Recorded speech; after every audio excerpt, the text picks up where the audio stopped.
তার শেষ সময় চলে এসেছে, অন্তিম কালেতে যখন সে দেখছে এরপরে যদি আমি না খাই তাহলে আমি মারা যাব কিংবা আমার বাচ্চা মারা যাবে। যখন দেখেছে মা তার শিশু সন্তানকে কোনো রকমের খাবার জোগাড় করতে পারছে না, মুখে এক মুঠো অন্ন তুলে দিতে পারছে না, দেখেছে যদি না খায় প্রাণটা বাঁচানোর জন্য তখন কোনো মুরগি মরা কেউ যদি ফেলে দেয় তো আপনি কুড়িয়ে এনে ওটাকে বানিয়ে ওটাকে রান্না করে সিদ্ধ করে আপনার বাচ্চাকে আপনি খাওয়াতে পারেন। প্রাণ বাঁচানোর জন্য এটা খাওয়া যায় ছিল। জানেন না? জানেন না? তাহলে জানেন। তাহলে এবার জানেন, তাহলে জিজ্ঞাসা করছি, সত্য করে বলেন। আপনি যেটা জানেন সেটা বলেন। ওই মা যেদিন তার বাচ্চাকে মরা মুরগির গোশটাকে সিদ্ধ করে খাওয়াচ্ছিল, বলেন আনন্দে খাওয়াচ্ছিল না দুঃখের সাথে? জোরে বলেন। দুঃখের সাথে। কারণ সে জানে এটা খাওয়া যায় ছিল না, এই জিনিসটা খাওয়া ভালো নয়। আমি নিরুপায় হয়ে দুঃখের সাথে ঘৃণার সাথে বাচ্চার প্রাণটা বাঁচানোর জন্য এইটুকু সিদ্ধ করে তুলে দিয়েছি। মায়ের চোখের পানি আমি অনেক জায়গাতে শোনাচ্ছিলাম, আজকে শুনে দিয়ে যাচ্ছি। আমার আল্লাহওয়ালা ভাইরা, উত্তর 24 পরগনার মাখালগাছা বলে একটা জায়গা আছে, বিখ্যাত মাদ্রাসা আছে, যদি পারেন তো কখনো গেলে দেখে আসবেন। নাসিরউদ্দিন চাঁদপুরি দামাত বরকতুহুম, যে মুফতি সাহেব এখন বাংলার গর্ব, ইন্ডিয়ার জন্য গর্ব।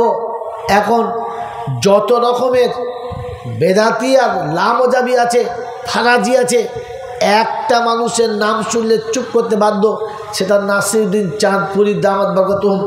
এই হযরতের বাড়ি মাখালগাছার পরের গ্রামে, চাঁদপুর গ্রামে। মেরে মতন দোস্ত বুঝুন গো, এই হাফেজ সাহেবের ওয়াকিয়া শোনাচ্ছি, মনে রেখে দেন। মাদ্রাসা তৈরি করেছেন, ছোট্ট মাদ্রাসা, 30 থেকে 32টা বাচ্চা খাওয়া দাওয়া করে, পড়াশোনা করে। একদিন কোনো রকমের খাবার নেই। বাবুর্চি বারবার এসে বলছে, হাফেজ সাহেব কিছু ব্যবস্থা করুন, ছেলেদের কি খাওয়াবো, বেলা হয়ে যাচ্ছে। ফজরের নামাজ পড়েছেন, তেলাওয়াত করেছেন, ইশরাক পড়েছেন, 3 তাসবিহ আদায় করেছেন, জান ভরে কেঁদেছেন যে আল্লাহ ব্যবস্থা করে দে। আমার ঘরে এমন কোনো ব্যবস্থা নেই যে আমি 30টা বাচ্চাকে খাওয়াতে পারি, আর আমার কাছে কিচ্ছু নেই। কার কাছে যাব তুই বলে দে, আমার যাওয়ার কোনো রাস্তা নেই। অন্তিমকাল কেঁদেছেন, কাঁদা শেষ। কাঁদতে কাঁদতে যখন সময় শেষ হয়ে গেছে, কাঁদার ধৈর্য হারিয়ে ফেলেছে। আমার বন্ধু, আমার আল্লাহওয়ালা ভাইরা, বাবুর্চি এসে বলছে বেলা 10টা বেজে গেছে, হাফেজ সাহেব কিছু ব্যবস্থা করুন। ছেলেরা এক্ষুনি গোসল করে এসেই বলবে ভাত দাও, আমি কি করব বলুন, আমি তো কিছু বুঝতে পারছি না। হাফেজ সাহেব বললেন, তুমি রান্নাশালায় আগুন জেলে হাঁড়িতে পানি চাপিয়ে দাও, আমি দেখছি আল্লাহ ব্যবস্থা করবে। আমার বন্ধু, আমার আল্লাহওয়ালা ভাইরা, এরপরে তিনি বার হয়ে গেলেন। দীর্ঘক্ষণ পরে প্রায় খাবার টাইম হয়ে গেছে, সে সময় কিছু চাল আর কিছু ডাল এনে বাবুর্চির হাতে তুলে দিলেন আর বললেন এটাকে রান্না করো। চাল ডাল রান্না হলো, বাচ্চারা গোসল করে এলেন, খানা খাবে। বাবুর্চি বললেন ভাই হয়েছে, একটু দেরি আছে, নামাজ পড়ে এসো। জোহরের নামাজ পড়েছে, খেতে বসেছে, বাচ্চাদের খাওয়ানো হয়ে গেছে, সবাই খেয়েছে। বলছে হাফেজ সাহেব অন্যদিন রান্না করি, 1 হাঁড়ি ভাত রাঁধি, বাচ্চারা খায়, টান পড়ে যায়।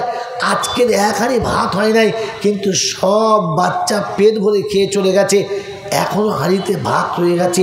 বরকত হয়েছে আজকের খাবারে, বুঝতে পারছি না।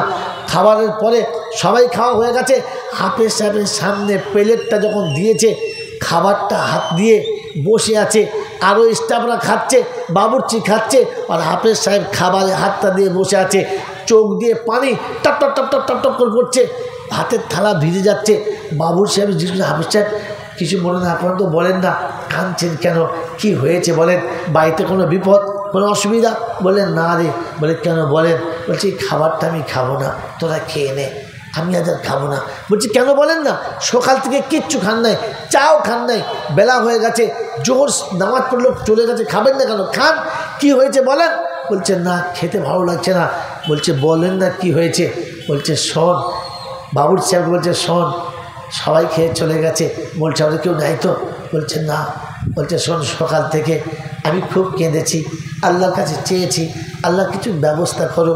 কাঁদতে কাঁদতে আল্লাহর কাছে কাঁদতে কাঁদতে চোখের পানি একটা সময় শেষ হয়ে এসেছে।